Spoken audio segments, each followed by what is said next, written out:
Pues, muy buenas tardes a todos. Desde Horizontes de Aprendizaje, ONG en San Luis Potosí, pues les saludamos con muchísimo gusto en esta tarde. La verdad es que hoy estoy muy, muy contento porque pues tengo un invitado muy, muy querido para mí, de mucho reconocimiento y sobre todo, pues de mucho agradecimiento porque sentó en mi formación inicial como profesor, pues las bases de un gran ejemplo, ¿no? Entonces, para mí es muy, muy emotiva la sesión del día de hoy.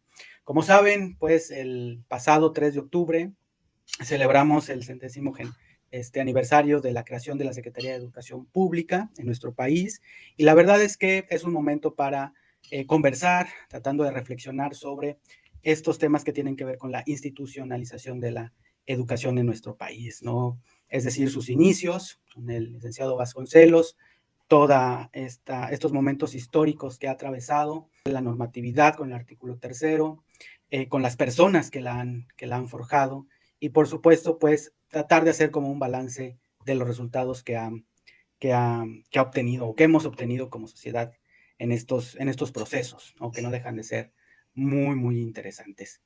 Y pues la verdad, permítanme presentarles a nuestro invitado.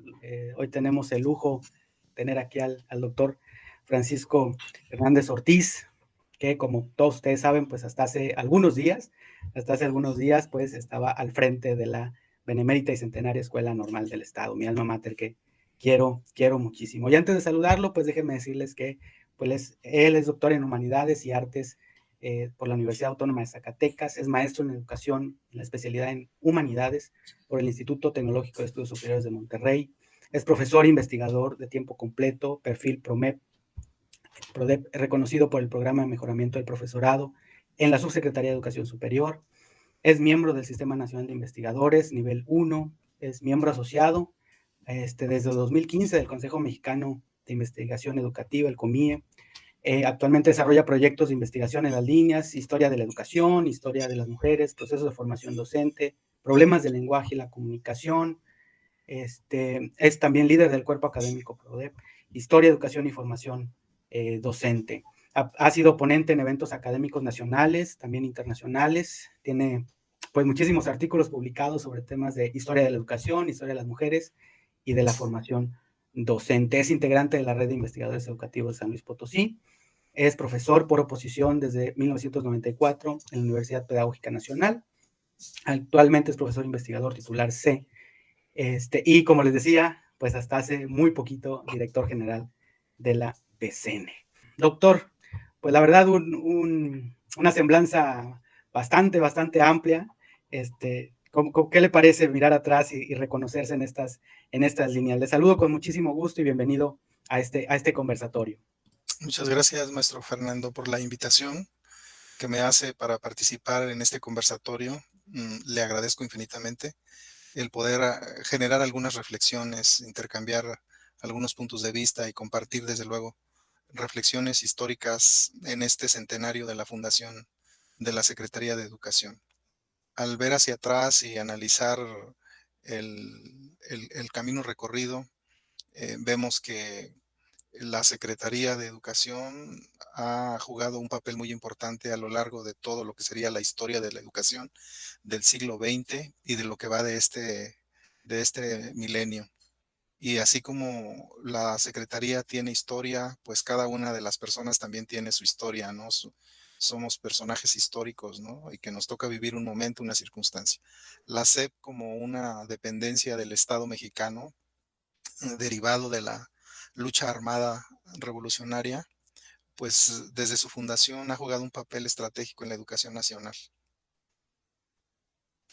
En ese Eh, sentido, en ese sentido, el que se rememore su fundación el 3 de octubre de 1921, sin duda ha generado en las comunidades académicas de educación y de historia espacios de reflexión para analizar el legado de la Secretaría de Educación.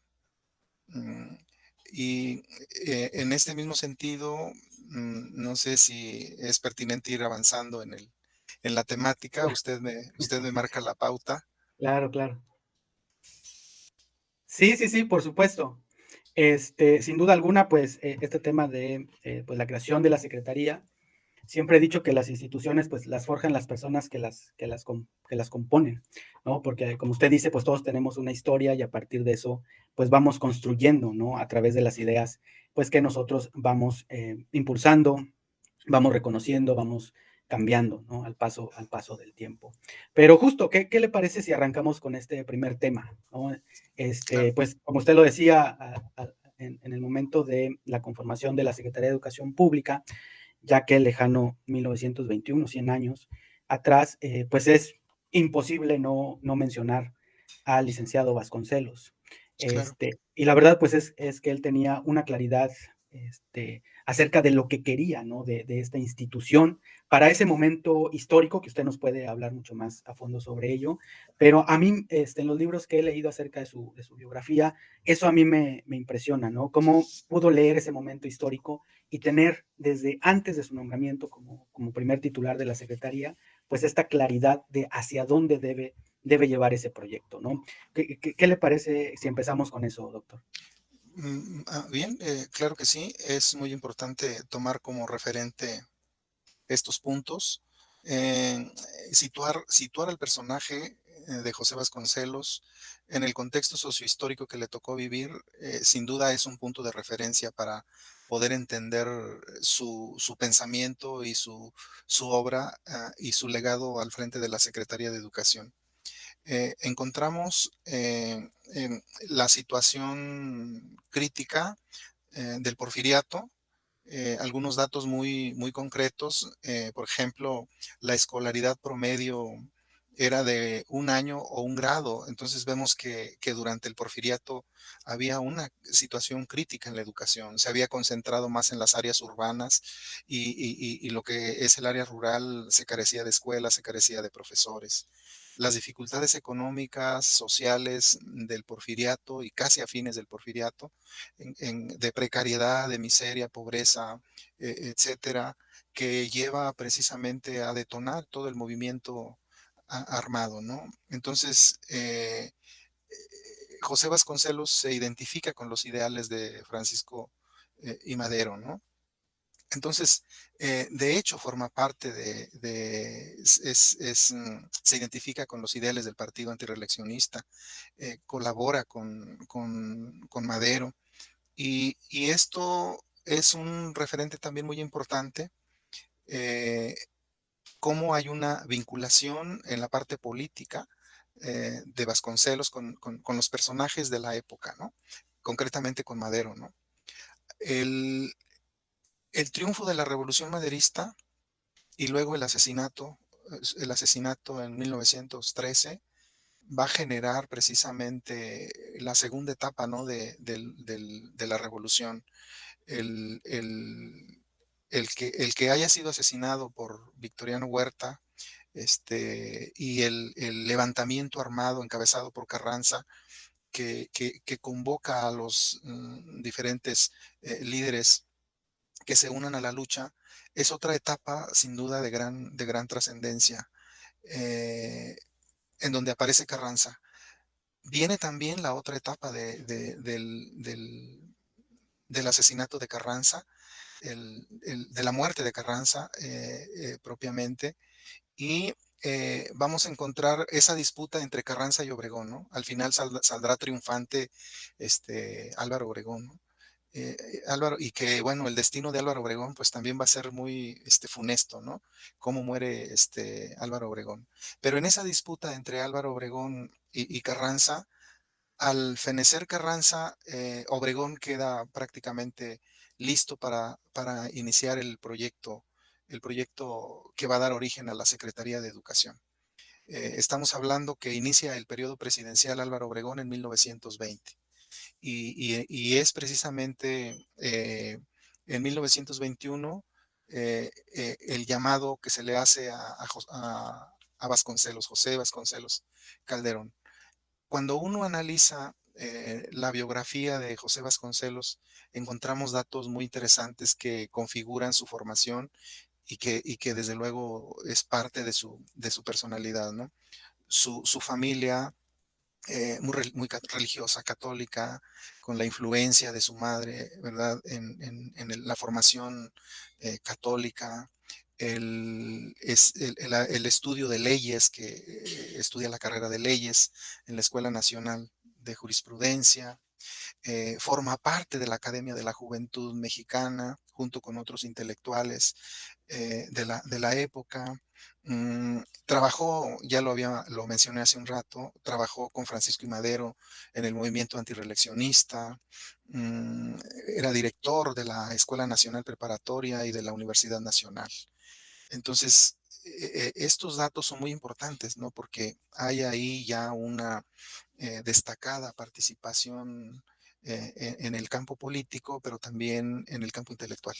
El que haya sido nombrado como secretario de instrucción en 1920, aunque ya en sus funciones empiezan ya con el decreto de creación de la secretaría es en el 21, eh, es un referente muy importante, ¿no? De cómo empieza a sentar las bases de lo que sería esta secretaría. El otro dato que también es muy importante rescatar son el, eh, las ideas profundamente humanistas, ¿no? Identificado con el pensamiento grecolatino, griego y latino, identificado con el pensamiento filosófico, eh, eh, sí con los rasgos más bien identificado con el pensamiento positivista, sí, pero también integrando las innovaciones del pensamiento que se están generando en el siglo XX, ¿no? Ya no, el positivismo porfirista no es, claro, se cuestiona, se discute, pero también se integran las nuevas ideas, ¿no? El, el dato aquí interesante es cuando empieza a participar ya como funcionario en la Secretaría de Educación, vamos encontrando al hacer el análisis de su desempeño, de su obra, desde luego, pero ya su desempeño como secretario de Educación, que va a estar de 1920 a 1924. Al frente de la Secretaría, vamos a encontrar algunas ideas clave que nos permiten rescatar parte de su pensamiento. Por ejemplo, cuando dice que organicemos el ejército de los educadores que sustituya al ejército de los destructores. O sea, allí, mm, maestros por soldados, ¿no? La revolución ha sido devastadora, ¿no? Entonces, la idea de conformar el magisterio, de impulsar el magisterio, precisamente para que se lleve la educación a los diversos rincones del país, ¿no? Ahora, el artículo tercero, lo declarado en el artículo tercero del Constituyente del 17, sin duda, plantea un derecho a la educación como un derecho social, ¿no? Y esto como producto de la conquista de la revolución, ¿no? Esto es un dato que a mí me parece muy valioso, el planteamiento también de la incorporación de la población indígena al proyecto nacional, el hacer visible, ¿verdad?, a las diversas poblaciones indígenas que habían quedado marginadas y que en determinado momento hasta habían sido combatidas por el porfiriato, durante el porfiriato. Eh, el tener la visión de iniciar un proyecto educativo en donde se requieren maestros, hace visible la necesidad, plantea la necesidad de la falta de maestros, de la necesidad de profesores, pero también la necesidad de escuelas, ¿no? Entonces, las escuelas, la construcción de escuelas, el llevar a las escuelas a las diversas comunidades, rincones geográficos del país, junto también con la creación de las escuelas normales rurales. En la década de los 20 empiezan a aparecer las primeras escuelas normales rurales que van a ser los espacios de formación del magisterio que se van a integrar precisamente a este proyecto educativo nacional. El, el otro punto que a mí también me parece muy valioso resaltar en estos años de gestión al frente de la Secretaría también tiene que ver con la, la fundación oficial ya propiamente de la Universidad Autónoma de Chapingo, ¿no? que está relacionada con los estudios de la agricultura. Esto, pues también, agricultura, agronomía, esto es algo también muy importante para la época, ¿no?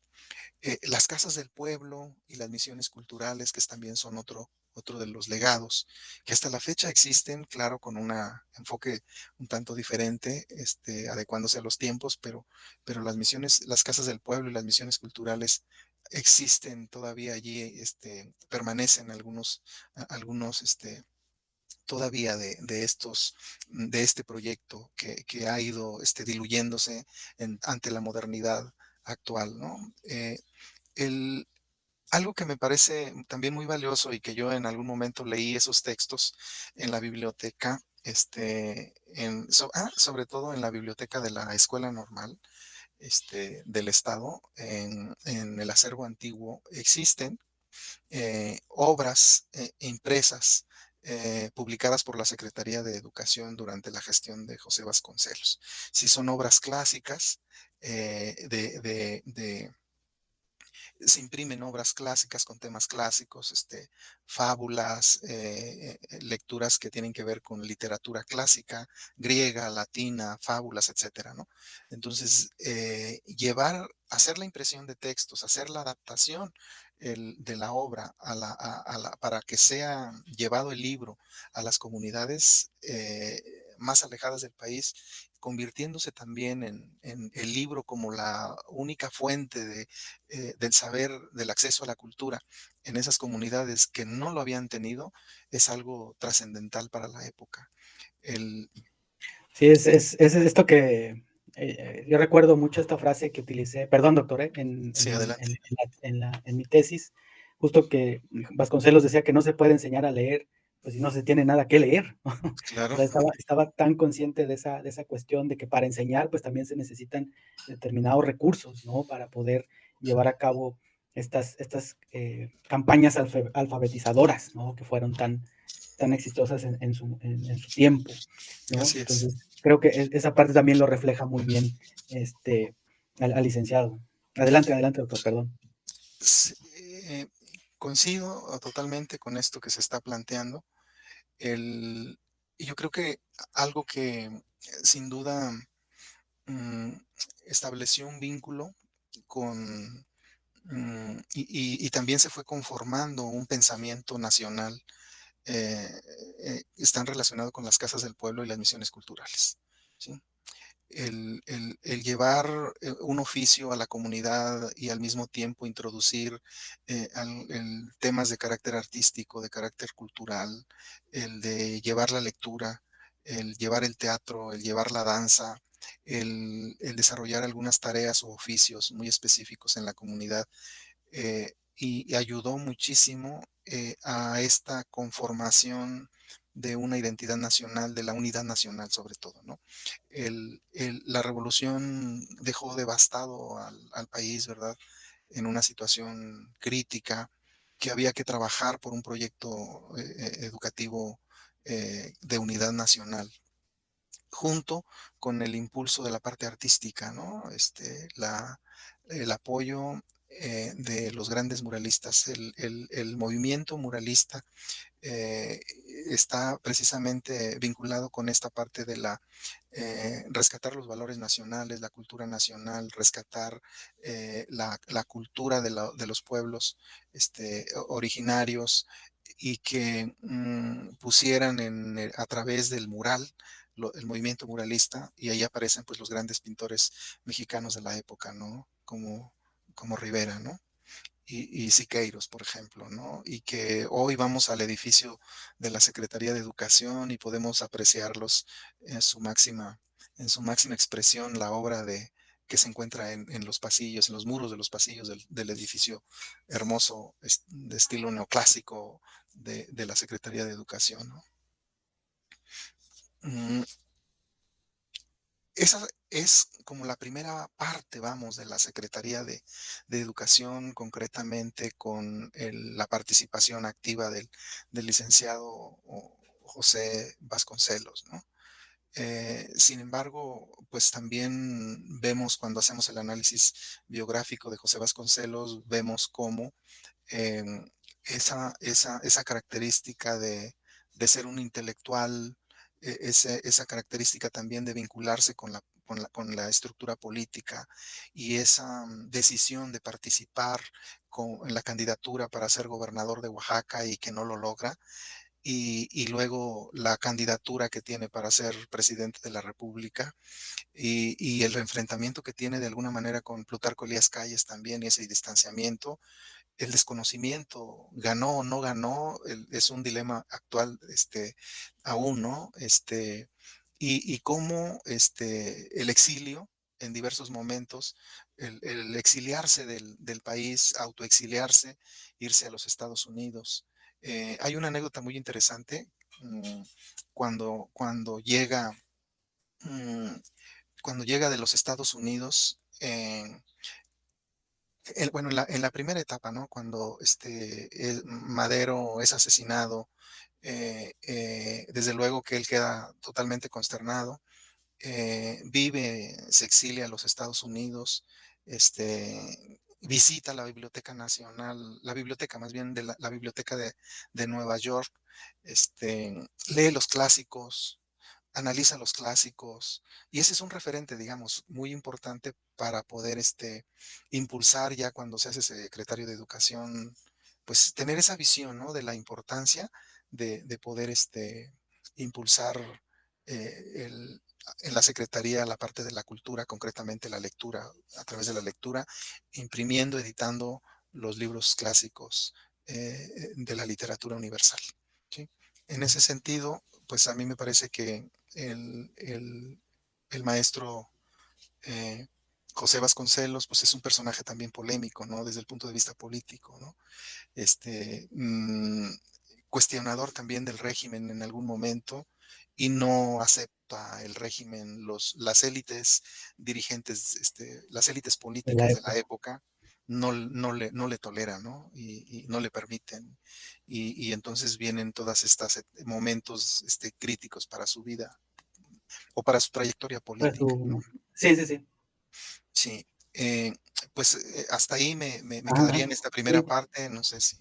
Qué interesante, doctor. O sea, porque esa parte también, como desde el nacimiento del tema de la secretaría, con el maestro Vasconcelos, pues también tiene que ver esta parte política.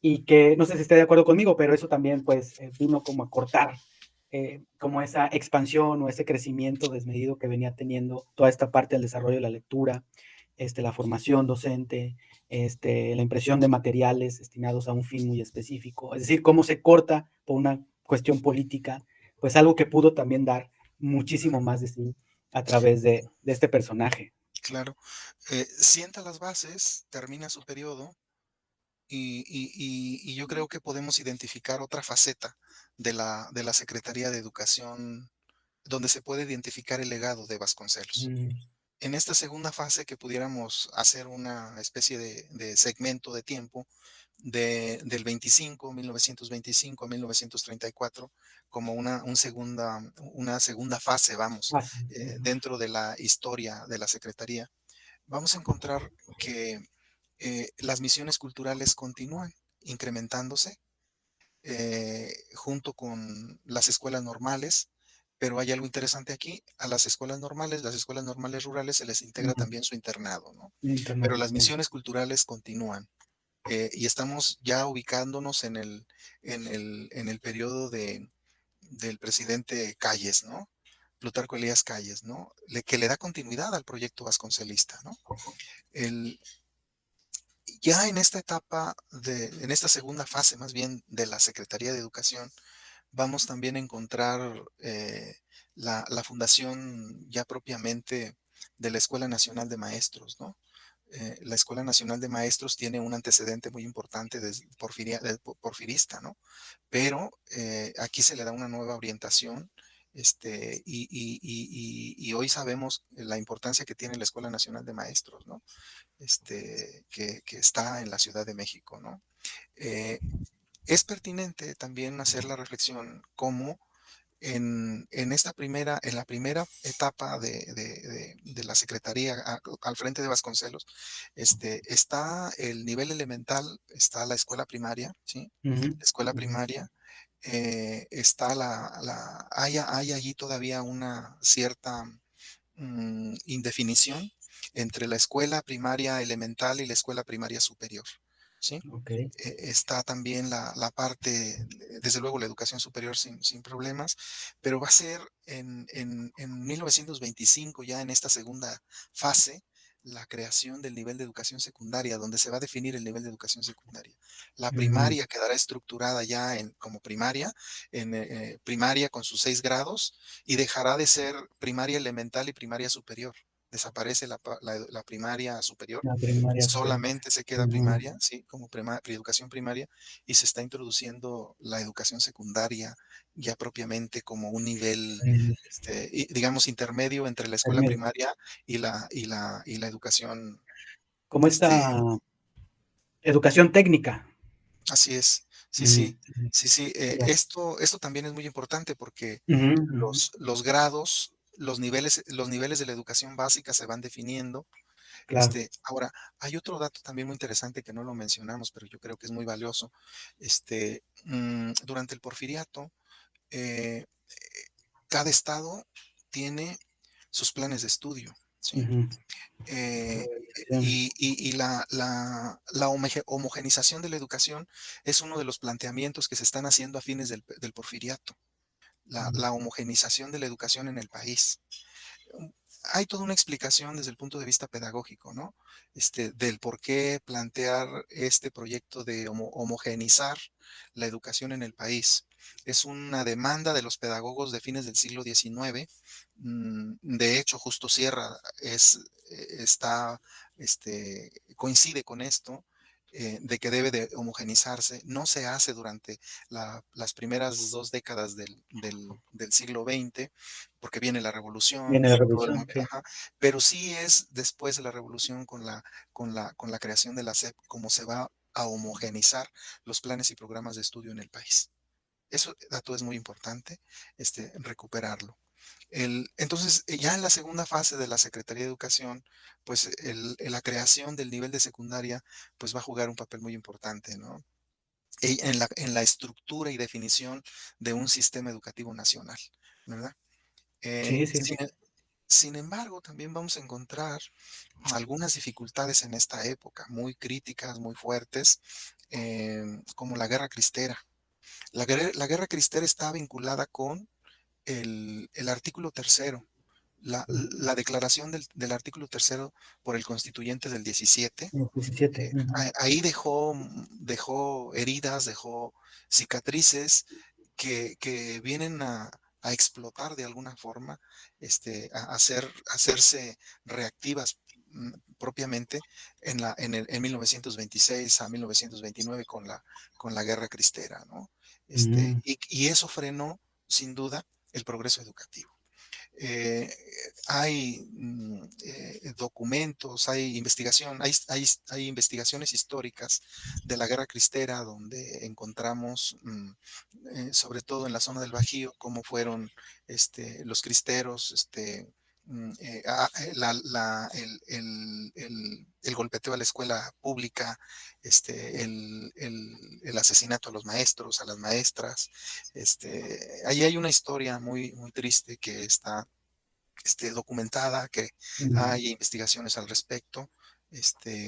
Entonces, eso frenó sin duda el progreso Mm. educativo en el país.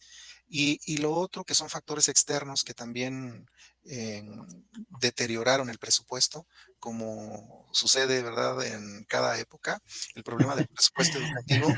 Eh, Sin embargo, aquí hay un factor externo que incide a que se reduzca el presupuesto a la SEP, que es la Gran Depresión de 1929, 29. que Ujú. afecta al mundo y desde luego a nuestro país tan cercano de los Estados Unidos, ¿no? Entonces, eso son datos que me parecen muy importantes eh, en esta segunda fase. Sin embargo, avanza, lento, pero avanza. Aquí vamos a encontrar también cómo la SEP busca generar algunas eh, alternativas que complementen la educación, como el caso de la radio, ¿sí? Ujú. La radio donde la SEP va a difundir información, donde la SEP va a desarrollar programas vinculados con la alfabetización o para la difusión de la cultura, etcétera, ¿no? Eso también es muy importante, ¿no? Cómo Mm, empieza a introducir estos recursos de comunicación para complementar la tarea educativa. En algunos claro. datos que vamos encontrando más o menos para la década de los 30, algunos historiadores tienen documentado como el 42% de niñas y niños acudían a la escuela. Este porcentaje nos muestra una situación crítica para el país, en el problema de la cobertura, simplemente. Si bien es cierto, se habían creado escuelas, se habían fundado las normales, había maestros, etcétera, aún era insuficiente lograr la cobertura educativa en todo el país, Todo ¿sí? el país, exacto. En todo el país. Otro dato que me parece muy importante, que no lo referencié, es que con la Secretaría de Educación también están haciendo el sistema educativo federal, Ujú. lo que serían los maestros federales, ¿no? Federales. Ujú, Los maestros federales. Los estados están conformando, más bien los estados ya habían conformado sistemas educativos locales ujú. y ya tenían una estructura Una cierta, administrativa. Ajá, pero esa estructura administrativa de los gobiernos estatales no cubría las necesidades no del alcanzaba. maestro. Ajá. Por eso, cuando viene la federalización con la creación de la secretaría, precisamente va a ser la secretaría, va a ser la SEP la que va a ir enviando profesores a diversas comunidades del país, y allí es también el surgimiento de lo que sería el magisterio federal, que Federal. va a tener su participación muy activa en todo este proceso de desarrollo educativo del país. Mm, Ah. Mm, disculpe, doctor, una pregunta. Entonces, ¿usted, estaría de acuerdo en que en esa época, creo que nos quedamos en los 30, sí, usted 34. compartiría la opinión de que es a partir de ese momento que se viene, pues, este concepto de la masificación de la educación, que algunos autores señalan así, o, estaba tan claro el proyecto que se buscaba que, pues, se trataba de migrar hacia allá, ¿no? O, ¿cree que esto fue parte un proceso natural del mismo proyecto que se estaba gestando desde el nacimiento de la secretaría, solamente que al paso de los años, pues, muchísimos factores fueron abonando a que, desarrolláramos más complejidades, ¿no?, alrededor del Claro, tema educativo. claro. Hay algunos estudios historiográficos en el campo de la educación eh, que hablan del origen y desarrollo de las escuelas normales rurales, Ujú, ¿sí? El nacimiento de las escuelas normales rurales ha sido de gran valor para el desarrollo educativo del país. ¿En qué momento se empezó a generar este problema, vamos, de la masificación? Hay momentos, hay coyunturas, sin duda, que quizá no se fue cuidando, porque ujú. no solamente la creación de plazas, sino que también no solamente era la creación de la escuela y la creación de la plaza para el profesor, sino que también de la mano van el proyecto de capacitación, los proyectos de actualización, los materiales educativos, etcétera, ¿no? Entonces, eso, junto con el crecimiento poblacional, la falta de cobertura es un problema que se va como que acumulando, ¿no? Y que va detonando poco a poco, ¿no? En esta segunda fase, más o menos con el término del gobierno de Calles, em, pudiéramos identificar otra tercera fase en el desarrollo de la Secretaría de Educación. Estamos hablando de los 100 años de la Secretaría de Educación y en ese sentido yo traté de ubicarme en identificar su evolución recuperando puntos clave para irlos comentando. Sin duda, sintetizar 100 años de historia es muy complicado, pero, pero, pero vamos Sí, sí, sí, sí, sí. tratando de recuperar algunos puntos, ¿no? Claro que En sí. esta tercera fase pudiéramos hablar de 1934 a 1945 aproximadamente, y vamos a encontrar el cardenismo, ¿sí? Vamos a encontrar el periodo cardenista, que es polémico sin duda porque transita hacia la educación que le da un enfoque socialista, ¿no? Y que eso generó una serie de movimientos muy fuertes, ¿no?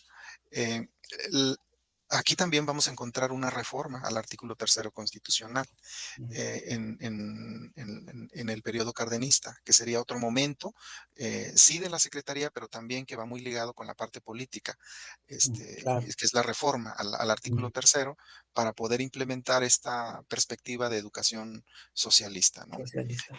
Eh, el, Aquí vamos a encontrar algunos datos, ¿no? Por ejemplo, se obligó a las escuelas particulares a seguir los planes y programas de estudio oficiales, ¿sí? eh, en el artículo tercero del constituyente del 17, prácticamente no hay una participación, se declara como no participación religiosa, ¿no? Eh, no hay una participación. Sí se autoriza, pero no se puede participar. Aquí se obliga, hay una mayor decisión para que las escuelas particulares eh, a pie puntillas, diríamos, tenían que seguir los planes y programas de estudio. Otro dato también interesante en esta época es que el presupuesto educativo que implementó Cárdenas fue de las épocas donde el presupuesto fue muy bueno, ¿eh? Muy Un alto. alto presupuesto y gracias a eso se pudieron construir las escuelas, muchas escuelas, y darle continuidad a ese primer planteamiento de Vasconcelos, ¿no? De Mm, llevar el alfabeto hasta los rincones más alejados del país. Y entonces el presupuesto para la construcción de escuelas fue muy bueno durante esta época.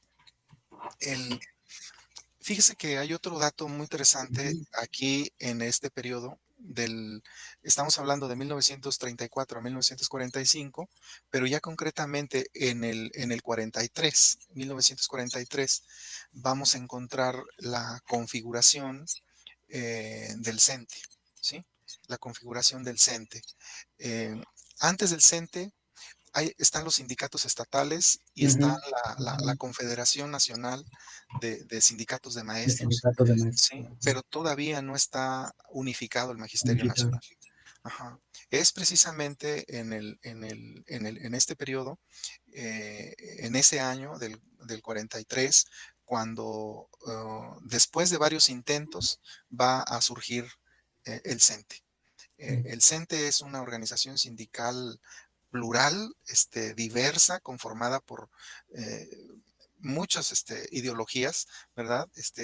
Que sin duda parece ser que hasta la actualidad mantiene esa característica, ¿no? De pluralidad y de lucha y etcétera, ¿no? Entonces, esto es muy importante porque también está relacionado con la estrategia política y laboral vinculado con lo educativo para poder avanzar en el proyecto educativo nacional, ¿sí? Ir avanzando en la mejora de la educación. Otro dato también muy importante en esta etapa es la regulación de las profesiones, ¿no? La dirección de profesiones está naciendo en el 45, que mm, también sería otro dato. La SEP ujú. crea esa dirección que tendrá como finalidad de expedir, reconocer los estudios superiores y emitir Hacia las el- cédulas profesionales.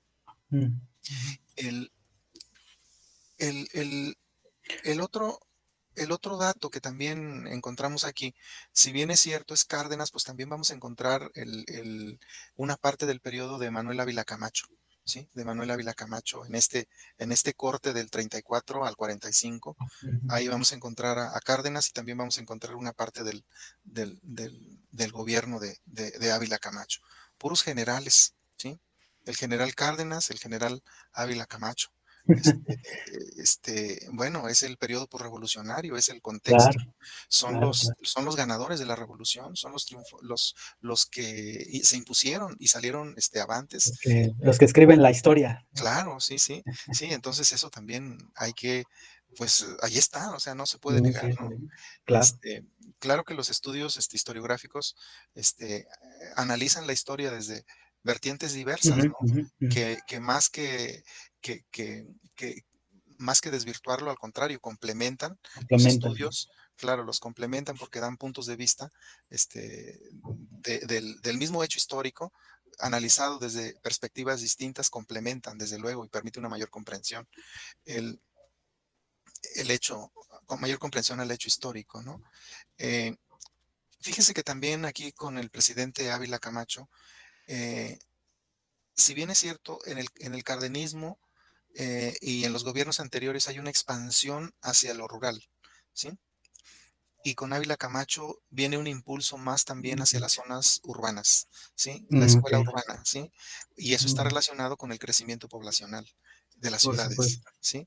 Y esto también va relacionado con la estabilidad del país y Ujú. con la urbanización, el crecimiento La indus poblacional, la la migración hacia industrialización. las ciudades y la industrialización, Claro, sin duda, claro. sin duda.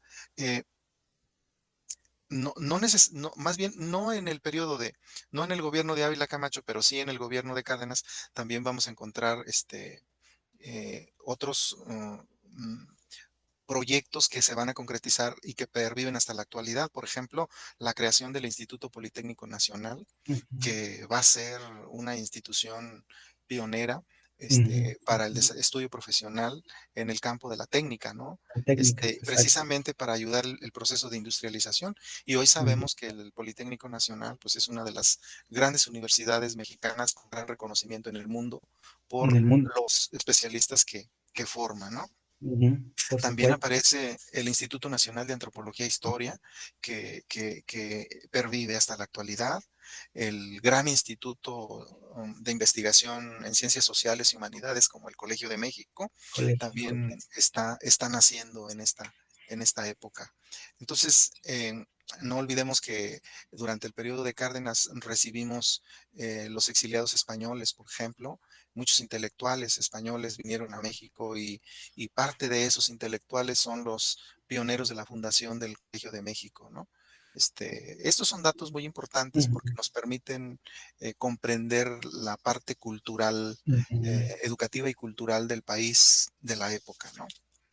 Eh, en esa evolución que está teniendo la Secretaría de Educación, pudiéramos, recuperar una cuarta fase, pudiéramos hablar de una cuarta fase, que más o menos la pudiéramos ubicar de 1946 aproximadamente al 58. Ahí vamos a encontrar algunos datos muy interesantes. Eh, el, eh, por ejemplo, aquí, mm, en el 46, mm, eh, está vinculado con la reforma al artículo tercero constitucional, ¿sí? El carácter socialista del artículo tercero, que Cárdenas lo planteó, se modifica, y se mantiene el concepto de laico, gratuito y nacionalista, ¿sí? Este dato pues también es muy importante porque aquí ya hay otra reforma al artículo tercero constitucional, ¿sí? Vamos a encontrar también, datos como, en el 57 la Secretaría, em, crea el Consejo Nacional Técnico de la Educación como un espacio de discusión de los temas educativos, como un espacio plural para la toma de decisiones de mejora educativa. Eso también es otro dato pues muy importante que de alguna forma, impulsó o favoreció la discusión de los proyectos educativos venideros. Eh, Vemos también que ya en el periodo de Ruiz Cortines, que es del 52 más o menos al 58, encontramos el periodo de Adolfo Ruiz Cortines. Vamos en ese tiempo, vamos a encontrar un crecimiento demográfico acelerado, muy fuerte, lo que obligó al gobierno, precisamente a la expansión de escuelas, creación de escuelas. Eso también es otro dato muy importante que hay que recuperar. El país se está moviendo hacia la modernización, hacia la industrialización y desde luego las ciudades están creciendo muy rápido, ¿sí? Ese es otro dato.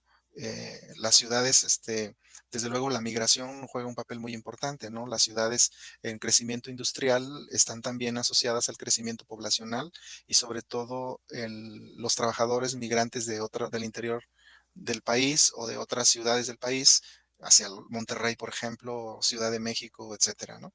Entonces eso también vamos a encontrar como dato importante. Si bien es cierto, la Universidad Nacional tiene su autonomía, sí la Secretaría tiene un vínculo, desde luego, Ujú, con ujú. la Secretaría, desde luego el vínculo también con el gobierno, en la gestión, sobre todo para la edificación de lo que va a ser la ciudad Ya, universitaria, ¿no? claro. Quienes hemos estado en la ciudad universitaria, podemos recordar lo hermosa que es la ciudad universitaria, es parte del patrimonio de la De humanidad, de ¿verdad? la humanidad, exacto. Ajá, y quienes hicieron la gestión y quienes fueron sus grandes constructores, pues su legado ahí se encuentra, ¿no?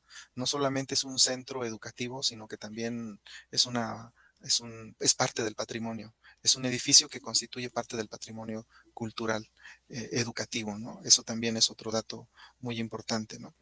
En esta misma etapa de la que estamos hablando, concretamente en el 47 vamos a ver la fundación del Instituto Nacional de las Bellas Artes, por ejemplo, Ujú. ¿sí? Que juega un papel muy importante en la cultura y en el arte. El arte. En el arte. El Instituto Nacional Indigenista también es otro de las creaciones en el 48. Otras, como el instituto y otras instituciones, como el Instituto Nacional de la Juventud en el 49, que tienen desde luego o están bajo la tutela o directriz de la Secretaría de Educación, ¿no? Entonces, por un lado vemos la parte educativa, por el otro vemos la parte artística, cultural, y por el otro está la vinculación con sectores, en este caso de la educación superior universitaria, Ujú, ujú. la gestión para la creación de escuelas o centros universitarios, la construcción de las escuelas, etcétera, ¿no? Y hay una situación un tanto crítica también, el problema de la deserción. Por un lado está la cobertura, pero la eficiencia terminal no se está logrando, porque la deserción así es un problema también. O sea, te inscribes, pero no sabemos, no continúas y los factores son múltiples, ¿no? Vamos a encontrar también que ya durante el gobierno de Miguel Alemán, este, se habla de la construcción de escuelas, ¿no? Y habla de 4,000 nuevas escuelas y la reparación de otra cantidad de aproximadamente de 2,400 escuelas. Cifras muy importantes porque nos permite ver la inversión de los gobiernos, de los gobiernos de la federación, en estas nuevas escuelas que están fundándose a lo largo y ancho del país. Mm, Hay en el caso de San Luis, donde yo he hecho algunos trabajos sobre historia de la educación, hubo un apartado en uno de los capítulos de un libro, que documenté la expansión del sistema federal. Sobre todo vamos a encontrar cómo las escuelas federales van creándose, van fundándose en diversas zonas de la ciudad, ¿no? Sobre todo muy vinculadas con el crecimiento poblacional, el nacimiento de las colonias, ¿sí? Colonias, ciertos sectores dentro de la misma ciudad, está la escuela estatal, pero ante el crecimiento poblacional de una nueva colonia, etcétera, aparece la escuela federal y está apareciendo el jardín de niños, está apareciendo la escuela primaria o está apareciendo la escuela secundaria, ¿no? Entonces vemos que también esto se está intensificando durante estos gobiernos. Otra etapa, no sé cómo andemos en tiempo, no quiero, Adelante, adelante.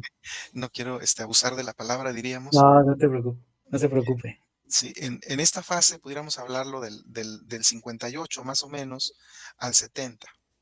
Entonces ya ahí llevamos una buena cantidad de años, ¿no? Estamos hablando de López Mateos, por ejemplo, ¿no? En el gobierno de López Mateos hay un incremento al presupuesto educativo, fíjese nada más, 0.97%. Al caso de López Mateo lo eleva a 1.52%. Entonces hay Ujú. un incremento del presupuesto muy Sí, importante que desde luego va a incidir nuevamente en los servicios, en la creación de las escuelas, ¿no? O sea, el la problema de la cobertura. cobertura no se ha superado todavía, en esta época, ¿no? El problema de la cobertura, ¿no? Eh, a los en el gobierno de López Mateos vamos a encontrar el plan de 11 años, ¿sí? El plan de 11 años que está relacionado con la alfabetización, ¿sí? Ujú, ujú. Este, en-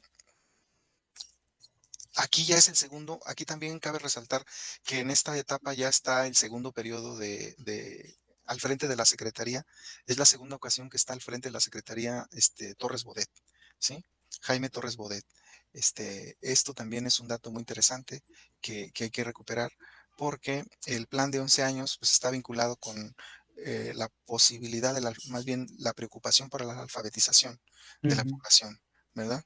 El, claro, el problema de la precariedad, el problema de la pobreza, de la marginación en este país, pues pervive en esta época. Los números mm, son preocupantes, ¿verdad? Eh, los niños que no pueden terminar la primaria, ¿verdad? O que no acceden a la escuela primaria por razones diversas, es un problema presente. Mm, y otro dato también, si bien es cierto, hay un problema de acceso en algunos, en otros, sobre todo en las zonas urbanas, el problema es de demanda, de ¿sí? demanda. El problema es de demanda. Y eso da origen entonces a los turnos vespertinos, Mm, ¿sí? El turno vespertino va apareciendo en la década de los 50, precisamente por la urbanización, el crecimiento, la modernización, la industrialización mm, del país. Eh, Ese es otro dato también muy, muy interesante, muy valioso.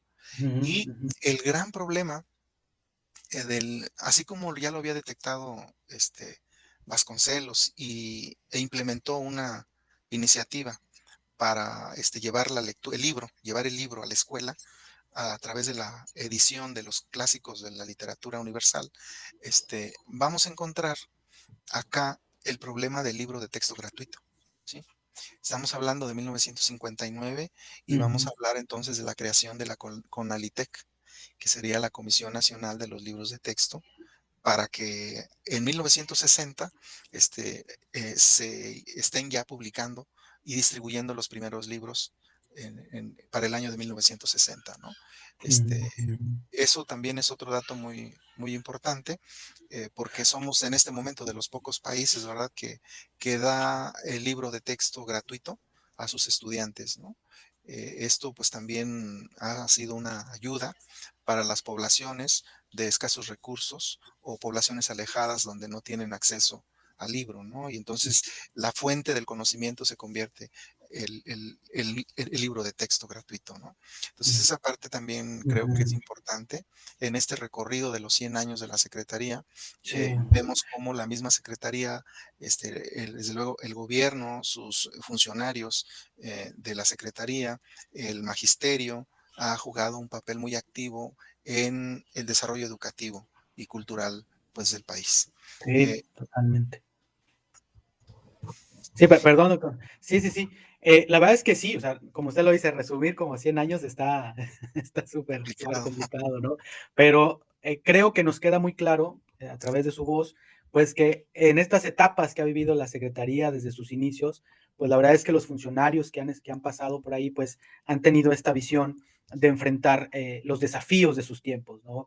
Y como usted bien lo dice, pues, hasta la fecha contamos aún con programas, con estrategias que tienen o que van encaminadas a incidir en temas de alfabetización, de lectura, la formación docente, en otros términos, ¿no? Conforme vamos avanzando.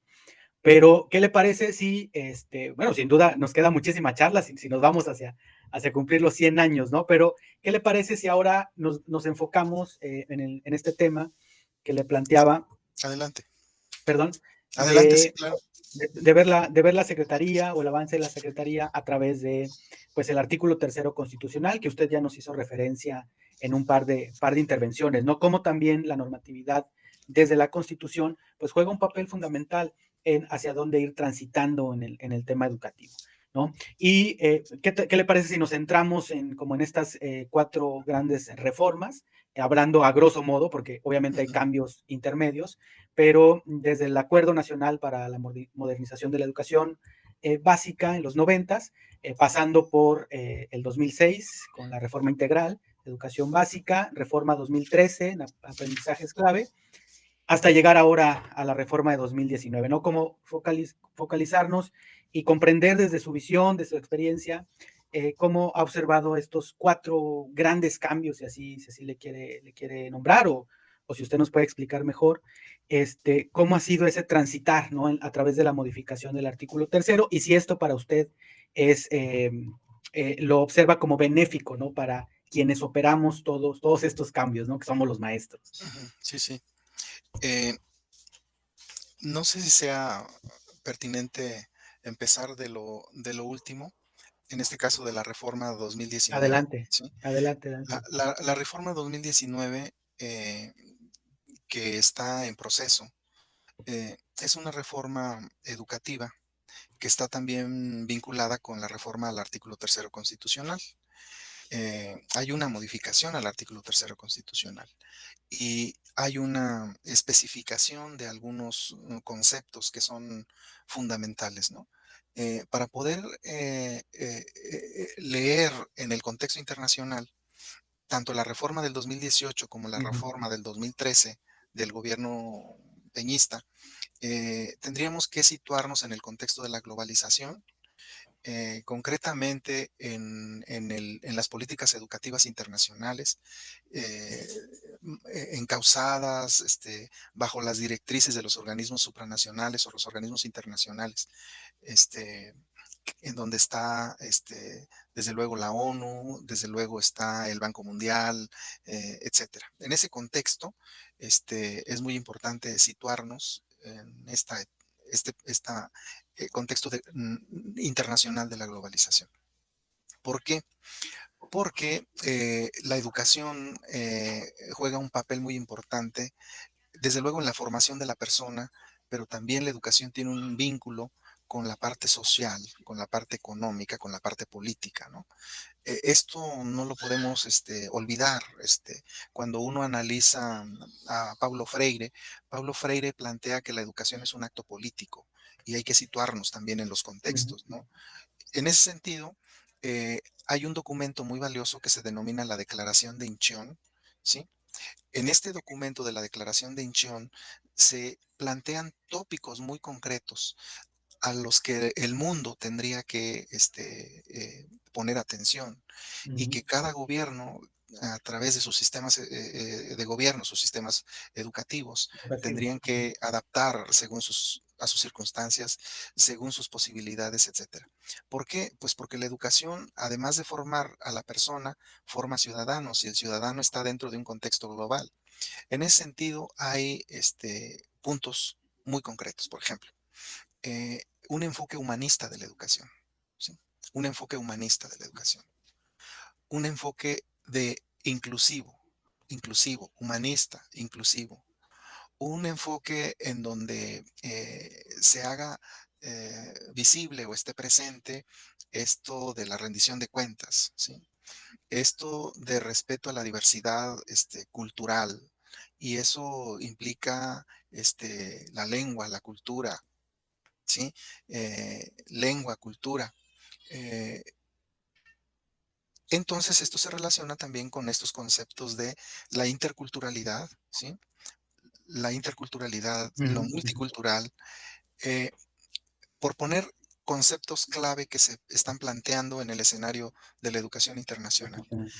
Y cuando uno va analizando la reforma educativa del 2000 19, del 15 de mayo del 2019, cuando uno analiza la reforma, concretamente el artículo tercero, vamos a Ujú. encontrar este carácter Exacto, humanista de la los educación, conceptos. este Ujú, carácter inclusivo de la educación, este carácter nacionalista, rescatando o haciendo, respetando los derechos humanos. Es que se me escapó ese otro concepto, el sí, de los claro, derechos humanos, esta parte de la diversidad. diversidad cultural, de los pueblos originarios, y esto es coincidente también con el artículo segundo constitucional, ¿no? Ujú, sí, Cuando por habla supuesto, de que México es un país multicultural, multilingüe multicultural.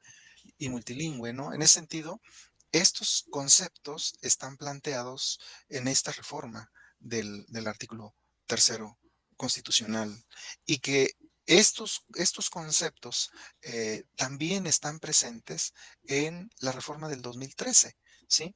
Entonces, cuando analizamos la reforma del 2013 al artículo tercero, encontramos estos conceptos, pero no tan intensos o tan fuertes como los enfatiza la Declaración de Incheon, que es del 2015. La Declaración de Ujú, Incheon es el proyecto hacia el 2030, ¿no? exacto. 15 años de proyección educativa en el mundo para lograr esas metas, ¿no?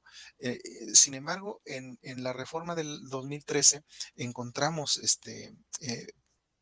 claro que con el énfasis en las competencias, ¿no? El énfasis en las competencias, pero ese carácter nacionalista, laico, obligatorio, está presente, sin duda, Ujú, sí, por supuesto. en el artículo tercero, tanto en esa reforma del 2013 como la del 2019, ¿no? El, Claro que ya en la práctica encontramos que la reforma del 2013, el problema, mm, que es más que quizá la estrategia política fue la que falló en el 2013, por todas las acciones hacia el Exacto. magisterio. Es en el mundo global, la evaluación juega un papel muy importante. Los organismos internacionales demandan la evaluación como una posibilidad de mejora de los sistemas educativos. Aquello que no se evalúa no se mejora, lo están planteando. Y los sistemas de gestión de la calidad también lo señalan, ¿no? En ese sentido, sí se requiere la evaluación, pero no bajo esos mecanismos o procedimientos como se plantearon. Ahí es a donde yo me refiero que quizá Ujú, la estrategia falló. falló. En la declaración de Incheon hay un punto muy interesante que dice que ninguna reforma educativa puede hacerse sin el diálogo, consenso, participación del El magisterio. magisterio, exacto. En ese sentido, creo que eso fue lo que falló y que en el caso de la de 2019, em, la pandemia ha generado una afectación muy fuerte porque pues ha fragmentado muchos proyectos de todo tipo y de todos los campos Todos. de la administración pública, y en ese sentido el educativo también, ¿no? Estamos ya en el tercer año de gobierno y educación primaria, por ejemplo, todavía apenas parece que se está terminando, definiendo ya con claridad cómo podría ser la nueva escuela mexicana. En el discurso está en la Ley Ujú, General de Educación, a la reforma a la Ley General de Educación está definida la escuela mexicana, ¿no? Pero en la acción, en la práctica, ya en la el concreción, dice, operativo. así, ahí todavía está impreciso y eso ya estamos tercer año de gobierno, ¿no? Ujú, Prácticamente. ujú, Ahora, el problema aquí, que en estos 100 años de la Secretaría de Educación, vamos viendo que los proyectos educativos pareciera ser que son sexenales, ¿sí? exacto, Y exacto. así son, ¿no? Y la muestra más cercana es la del 2013, Ujú, 2019, ¿no?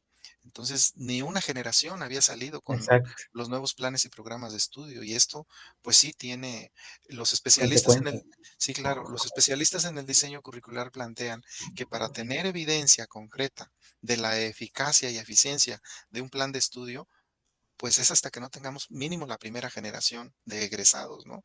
Y en este Ujú, caso, en la reforma del 2013, pues no. Y eso, al tiempo nos va a generar una situación crítica, que la generación y el país en su desarrollo, en todos los ámbitos, va a verse limitado, ¿no? Ese sería uno de los puntos. Ujú. En la reforma del 93, por ejemplo, hay datos muy interesantes respecto a la incorporación de la educación preescolar, ¿sí? La incorporación de la educación preescolar dentro del esquema de la educación Es la básica, educación básica, exacto. que se declara, pero que en la práctica, pues el presupuesto no alcanzó para No, cubrir jardines de niños, escuelas y maestros, ¿no? Entonces, exacto. cubrir todos los grados del jardín de niños, pues no fue posible y entonces ahí se complicó. El otro asunto, en la del 2019, por ejemplo, se está hablando de la educación inicial. La educación inicial. Entonces, la educación inicial entra dentro del esquema ahora de la educación obligatoria, ¿no?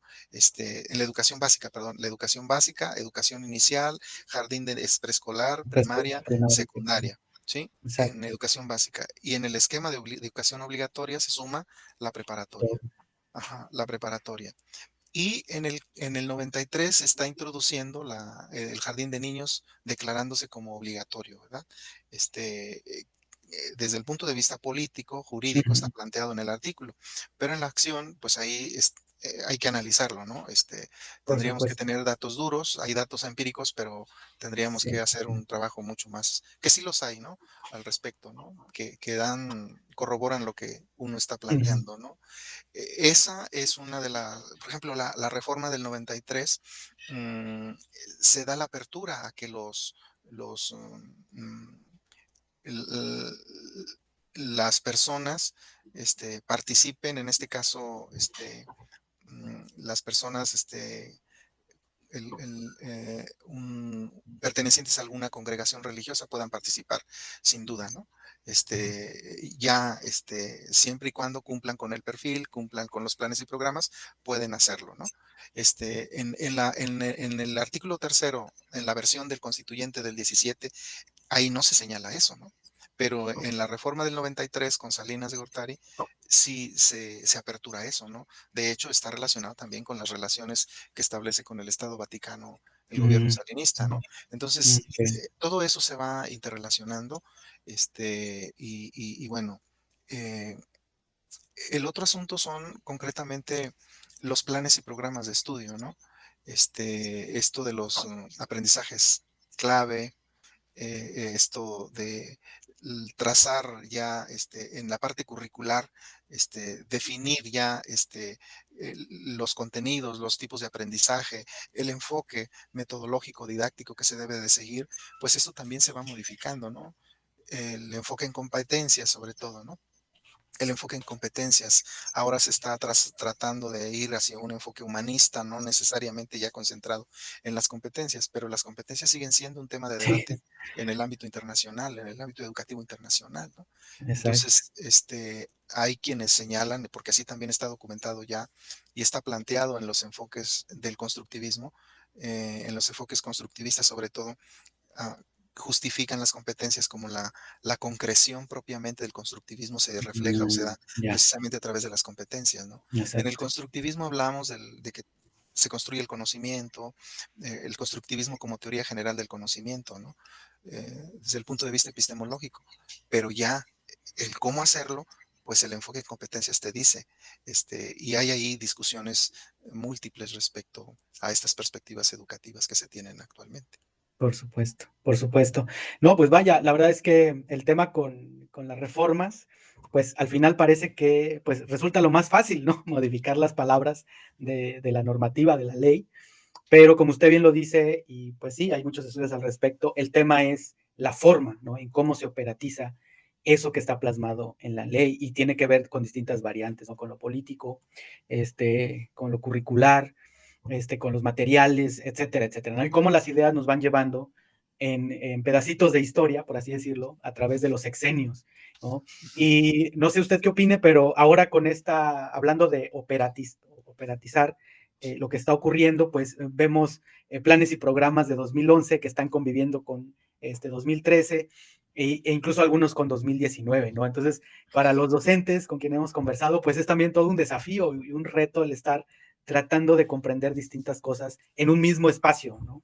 Claro. Sí, es complejo y eso muestra y Claro, demuestra la importancia del profesor, ¿no? Porque en la parte mm, del diseño curricular, se habla de niveles de concreción del currículum. Más el bien ya es en currículum. la operación del currículum, se habla de los niveles de concreción, ¿no? El primer nivel son las grandes intenciones educativas que se declaran en el currículum, ¿sí? Como el deber ser, ¿no?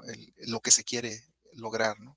Este, y un segundo nivel tiene que ver con ese ajuste que se hace, esa interpretación que se hace o ese ajuste que se hace ya dentro de la estructura educativa, que puede ser la escuela, ¿no? En ese segundo nivel de concreción. Pero el tercer nivel de Exacto, concreción es en el aula, en el ¿sí? aula. Es ahí donde se traduce en acción el contenido, el método, el recurso didáctico. Y entonces el maestro tiene que tener un sólido conocimiento del método, un dominio de la disciplina, un conocimiento profundo del sujeto de aprendizaje que es el alumno, etcétera, etcétera, ¿no? Entonces, ese primer nivel, el ideal, vemos que en el tercer nivel se concretiza.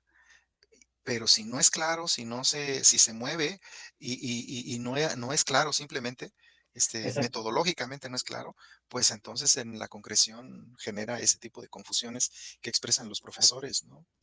Sí, Exacto, sí, sí. exacto. Tiene toda la razón y es algo que estamos viviendo y que estoy de acuerdo con usted, en las próximas generaciones, pues veremos estas consecuencias, pues que están ocurriendo en estos momentos como, de transición, ¿no? Por así decirlo, hacia una nueva conceptualización de lo que queremos en educación.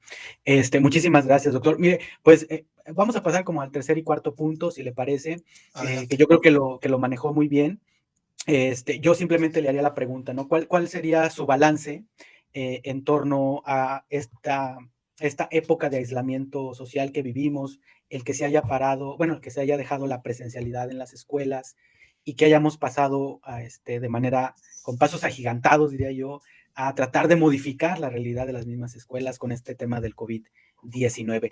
¿Cuál sería como su balance visto a través de la formación docente? Porque también implica un desafío enorme como poder visibilizar o visualizar a ese docente que necesitamos hacia el presente y al futuro que vivimos hoy en día, ¿no? Pero desde su perspectiva, desde su experiencia, desde la formación docente, ¿cuál sería su balance de pues ya casi, bueno, más de año y medio que estamos Ujú. a distancia haciendo actividades escolares? Y si gusta, también ligamos ahí, pues cuáles serían como sus expectativas, ¿no? En torno a la escolarización que necesitamos, ¿no? Derivado de todos estos aprendizajes que estamos desarrollando. Mi comentario lo voy a basar en una parte, en un documento que se denomina eh, informe de la CEPAL del 2020, que hace un estudio la CEPAL de la pandemia y qué pasó durante la pandemia en el sistema educativo, ¿no? En los sistemas educativos latinoamericanos, ¿no? Y encontramos datos muy interesantes porque ahí también estamos nosotros como país. En, en marzo se cierran las escuelas, ¿sí? En gran parte del mundo y de manera muy concreta en Latinoamérica, ¿no? Entonces, esa ruptura de dejar lo presencial para irse a lo virtual, ¿no? O cerrar la escuela y luego ver qué es lo que cómo se iba a seguir dando el servicio educativo, ¿no? Y entonces vamos encontrando semejanzas y diferencias en los países, latinoamericanos, por poner esos referentes, ¿no? Aquellos países que implementaron apoyos inmediatamente, como programas de televisión, como programas de radio y televisión. Aquellos países que proporcionaron equipos, en este caso computadoras, eh, como Uruguay, por ejemplo, Uruguay, el otorgar computadoras para los alumnos, ¿no? El capacitar a los maestros en el uso de algunas herramientas. eh, Son ejemplos, ¿no? De lo que accionaron los gobiernos, ¿no? Y en el caso nuestro, encontramos que se generó un programa a través de la televisión, este, se me escapa el nombre de estudia en Aprende casa o aprende en casa. aprende en Ujú. casa, ¿no? Pero en un análisis que yo hacía con mis alumnos de la universidad pedagógica hace unos días, que tocábamos el punto de qué había sucedido con este tema de la pandemia y cómo habían utilizado concretamente esto, encontramos situaciones muy interesantes como el hecho de que en algunos hogares no tengan pantallas, o sea, las versiones actuales de las televisiones, ¿no? Entonces Exacto. el programa no lo podían ver, ¿no? Ese es uno. Se da por hecho que es porque esté por televisión y todo el mundo tiene acceso a la Todo televisión. mundo tiene Sí, pues televisión. resulta que no era así. Entonces allí Ujú, había o hubo una situación crítica en algunos hogares, ¿no? El otro es, por ejemplo, lo de las herramientas tecnológicas, ¿no? El teléfono, ¿no? Uno es el teléfono, pero el otro es el problema del Internet, ¿no? del Internet, la O conectividad. sea, claro, no hay, o tienes que comprarlo porque en casa no lo tienes, ¿no? Entonces, ese es otro de los grandes problemas, ¿no? En los hogares, poco equipos o pocas computadoras en los hogares y el problema es de que son dos, tres hijos que a veces tenían que utilizar o tienen que utilizar el mismo equipo, ¿no? Ujú, O bien un solo teléfono para todos, ¿no? Tres, cuatro hijos y ese es una de las problemáticas que se identifica, ¿no? El otro es el de manejo de las herramientas tecnológicas por a parte de nivel los profesores, ¿no? Por parte de los profesores, ¿no? Los profesores, una gran parte de los profesores jóvenes quizá no batallaron, pero los profesores que durante muchos años no ujú, habían utilizado las tecnologías, resulta que ahora de hoy a mañana ya tienes que sí, utilizarlos, ¿no? Y eso generó una serie de problemas de de dinámicas. adaptación, de conocimiento, de estrés, etcétera, etcétera, ¿no? Entonces eso también lo vamos encontrando, ¿no? Otros datos muy interesantes que en lo personal me llamó mucho la atención es que algunos gobiernos mantuvieron los programas de apoyo alimenticio en comunidades rurales sobre todo, porque en esas comunidades de alta marginación, el desayuno o la comida era Ujú, la única era posibilidad de que pudieran tener el alimento. Sobre todo hablaban de Colombia, ¿no? De Colombia. En el caso mexicano, vemos o observamos que hubo apoyos por parte del gobierno, en este caso, el de dar el apoyo, ¿no? No no sé si en la tarjeta, ¿no?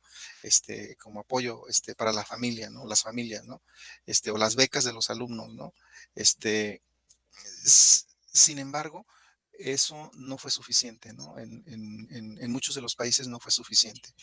El problema también de la capacitación de los profesores es un problema que hay que atender, ujú, que ha sido complicado, que ha sido difícil. Son puntos críticos. El otro es el método, en concreto el método, ¿no? O sea, el método, migrar de un método a de la otro. enseñanza de presencial a un modelo virtual, sin duda es complicado, es diferente. Este, y otras estrategias que implementaron los maestros en donde en las comunidades no hay luz, no hay internet, desde luego, etcétera, los maestros tuvieron que elaborar estrategias diferentes para darle continuidad a la tarea educativa, ¿no? Desde elaborar los guiones, desde Ujú, ir, ujú, ir cada 15 días o cada semana, cada 15 días. a la comunidad. Sí, unos profesores me decían, es que se nos prohibió ir porque Ujú. por indicación oficial así Invitación, se sí, planteó. Entonces, dice, en acuerdo con las madres de familia, se tuvo que ir a la comunidad, llevar el paquete, entregarle así como que te dejo aquí el paquete con el recadito y me retiro y tomando las precauciones claro. correspondientes, ¿no? Pero los maestros hicieron todo esto, estrategias diversas para seguir apoyando a los alumnos, ¿no? Este, Sin embargo, pues en este momento que a partir del 30 de agosto llega nuevamente a la escuela y que se está trabajando en un modelo híbrido, pues la escuela se está adaptando también, los maestros, los alumnos, los padres de familia. Y bueno, si vamos a 3, 4 escuelas, vamos a encontrar estrategias, diversificadas, ¿no? En razón a las condiciones materiales, Ujú. en recursos humanos, recursos tecnológicos que tenga la Los escuela en razón a contextos. eso. Ujú. Ajá, sí, esas variantes lo vamos a encontrar, ¿no? En el caso de la escuela normal, en la formación de profesores, nosotros habíamos, ya evolucionado hacía ya algunos años de implementar el uso de las tecnologías y habíamos ya avanzado en la plataforma, en una plataforma educativa, Ujú, en una ujú. plataforma Moodle, adaptada, ya con las características propias de la escuela. eh,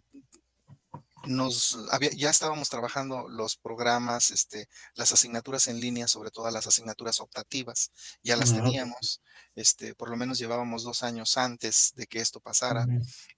Recuerdo cuando implementamos las optativas, y que iban a ser en línea, un caos muy Un complicado caos. para Ujú. abrirlo, ¿no? Para abrir y sensibilizar, pero lo hicimos, ¿no? Entonces, cuando llega la pandemia, y que todo va a ser en línea, facilitó Sí, primero ya estaba la plataforma, ¿no? Y eso obligó a que cada profesor, tuviera que subir su curso en línea. le entrara. Ajá. Y la otra es la capacitación, el acompañamiento con la capacitación de manera prácticamente simultánea, ¿no? Nos permitió transitar sin mayores complicaciones al respecto. Ahorita estamos en el modelo híbrido, iniciamos con el modelo híbrido. Todas las aulas tienen su computadora, se accede a la internet. Entonces, los presenciales está una mitad del grupo, la mitad del grupo es presencial y la otra mitad está en virtual, pero la clase es simultánea, ¿sí? Y eso pues se está haciendo sin mayores complicaciones, y creo que está siendo pues positivo. Un día viene la mitad del grupo, la siguiente ocasión viene la otra parte, pero lo toma en línea la otra parte y así Ujú. sucesivamente se va combinando, ¿no? El asunto es Ujú. que todos tienen la oportunidad de estar de manera presencial, todos tienen la Ya, oportunidad de estar de manera virtual y todos tienen el acceso a la plataforma para las tareas, actividades muy las concretas. actividades.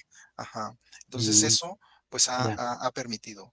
Pero eso es para una institución, pero para otras, esto es muy diferente. Muy complicado. Entonces, yo creo que depende del contexto, depende de las condiciones de cada escuela, pero sí es una situación difícil que se vive. Pero se Ujú. está avanzando, los maestros están colaborando y participando activamente. Nunca han desistido, me consta y lo sé, nunca han desistido de la encomienda que se les ha dado, con el profesionalismo como lo han asumido, buscando estrategias múltiples, lo han estado haciendo. Sí, sin duda, sin duda. Y muy admirable, ¿no? Como, esta visión que tuvieron previo al tema de la pandemia, que ya estuvieran visualizando el tema de el aprendizaje a distancia, ¿no? De cómo podría ser realidad.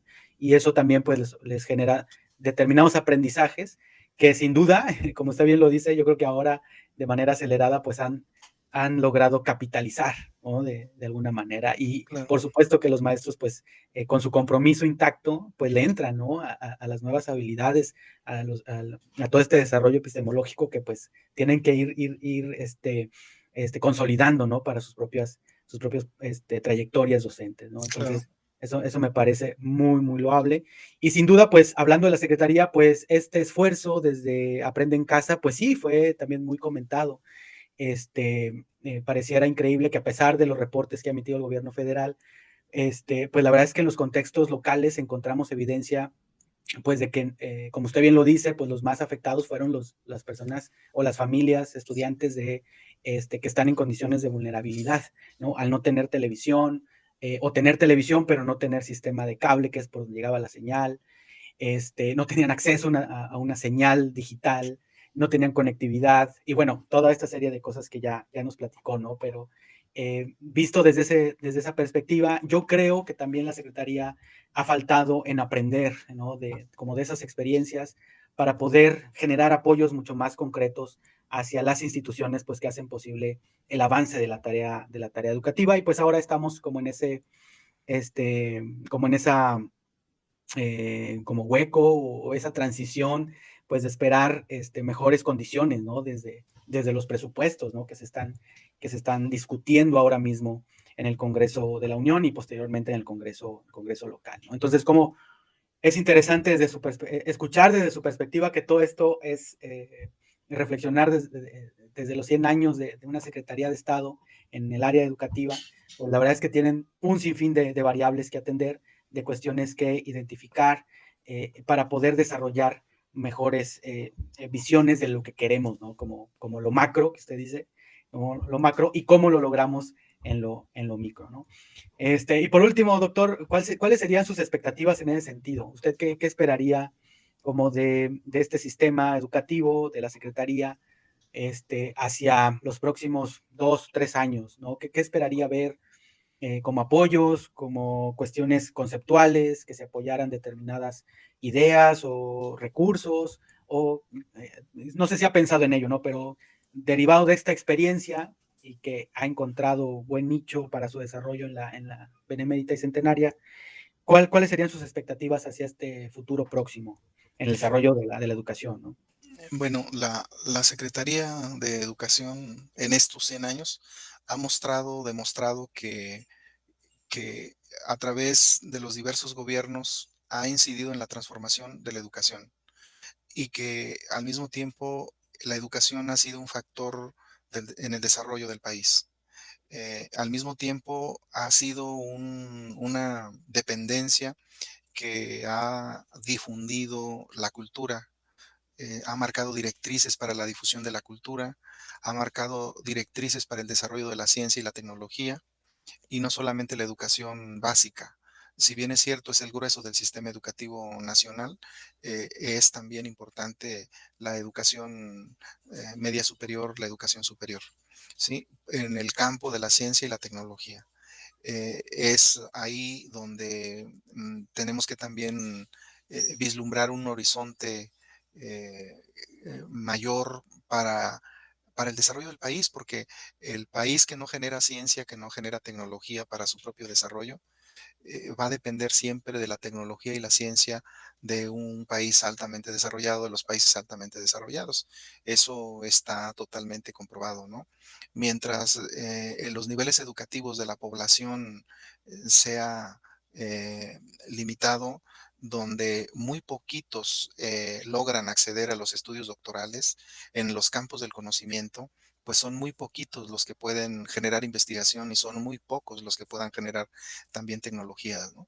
En ese sentido, es pertinente que el ascenso de la población estudiantil se eleve y se incremente más en los estudios superiores y sobre todo en los estudios a nivel posgrado. Es un gran reto. En el nivel educativo de la población mexicana está entre la secundaria y la preparatoria, los estudios de la preparatoria, ¿no? Del grueso de la población, en más de 120 millones de mexicanos, ¿no? Entonces, sin embargo, el desarrollo de la ciencia, hay un alto reconocimiento a la ciencia mexicana, también hay que reconocerlo, ¿no? Decirlo, ¿no? Entonces, eso pues también es importante. Eh, Tiene en este momento de transición, vamos, de reforma, de la última reforma, pensando en la educación básica, la necesidad de que se concretice el proyecto curricular, que se definan los materiales educativos. Y el otro sería que se aprenda de la pandemia para poder introducir con mayor claridad o bajo un proyecto o bajo una visión de Estado todo lo que tenga que ver con las tecnologías aplicadas a la educación, sí, donde la escuela pública podría tener ese beneficio, ¿no? Ya de manera mucho más concreta, ¿no? Más específica, integrándola ya como parte de la tarea de la enseñanza, del aprendizaje de la enseñanza, ¿no? Pero eso implica infraestructura tecnológica, ¿no? Entonces, la infraestructura tecnológica también está relacionada con la tecnología, con la comunicación, ¿no? Entonces, si hay regiones del país donde no hay un teléfono, donde no hay luz, es difícil que vaya a haber una infraestructura tecnológica que permita la implementación de las tecnologías en las escuelas, ¿no?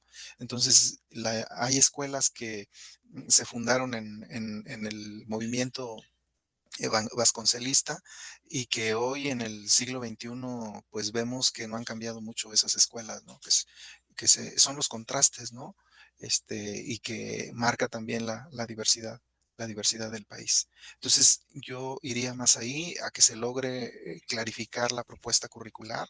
El planteamiento ideológico político está señalado, pero hay que concretizarlo en el currículum junto con sus materiales y sus recursos, acompañado de la capacitación total del profesorado Ujú, y desde ujú. luego claridad en sus procesos de mejora de sus condiciones también de los trabajadores de la educación, ¿no? Yo tocaría esos puntos, hay otros sin duda, pero la Por supuesto. Secretaría en este momento pues tiene un reto muy fuerte, ¿no? A 100 años vemos su contribución, pero también en el 2021 vemos que hay algunos cuestionamientos de sectores, de que algo pasa en la Secretaría que no ha podido detonar con mayor fuerza estos últimos o estas últimas transformaciones educativas, ¿no? Pero ojalá se logre, lo deseamos intensamente y que se estará documentando como parte de la historia de un año más de la Secretaría. Estoy totalmente de acuerdo con usted, doctor. Y vaya, es un desafío enorme, derivado de la Secretaría, pero también para todos quienes de una u otra manera estamos cercanos a la tarea de educar, ¿no?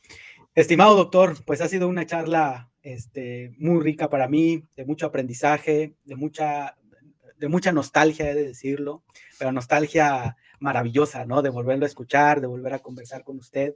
Que en esta tarde, la verdad, creo que todas las personas que puedan llegar a ver el video y un servidor, pues estamos muy, muy contentos de poder escuchar esta versión, ¿no? de los 100 años de la Secretaría de Educación Pública vista a través de un gran maestro como usted, ¿no? De mi parte, pues solamente le quiero agradecer, doctor. Muchísimas gracias por su generosidad, por su tiempo. Estoy seguro que esta información llegará a donde tenga que llegar, pero sin duda es parte de lo que como docentes pues vamos forjando día con día y estos son cimientos que nos van a ayudar a hacer y a entender mejor nuestra labor educativa. Muchísimas gracias, doctor. Le mando un abrazo enorme y pues espero que siga muy bien a distancia.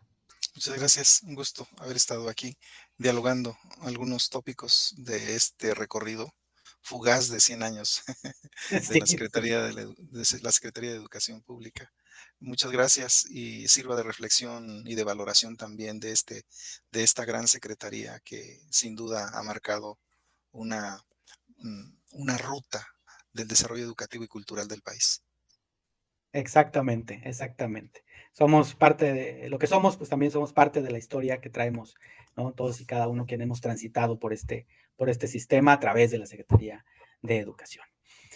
Pues bien, estimados amigos todos, pues bien, estimados amigos todos, hemos llegado al final de este conversatorio muy ameno con el doctor Francisco Hernández Ortiz, profesor investigador en la Benemérita y Centenaria Escuela Normal del Estado, con motivo del 60º aniversario de la Secretaría de Educación Pública. Mi nombre es Fernando Cruz, de Horizontes de Aprendizaje, y pues esperemos que esta información nos ayude a mejorar en nuestra labor educativa a todas las comunidades escolares. Un saludo muy grande y esperemos que esta reflexión llegue a todos ustedes, ¿no? Nos vemos en la próxima, síganos en nuestras redes sociales, en nuestra página de Facebook para que se enteren de todas nuestras iniciativas y no olviden dejar sus comentarios en esta conversación muy, muy amena, ¿no? Muchísimas gracias por llegar hasta el final del video. Nos encontramos muy pronto en otro conversatorio más de Horizontes de Aprendizaje. Muy buenas tardes.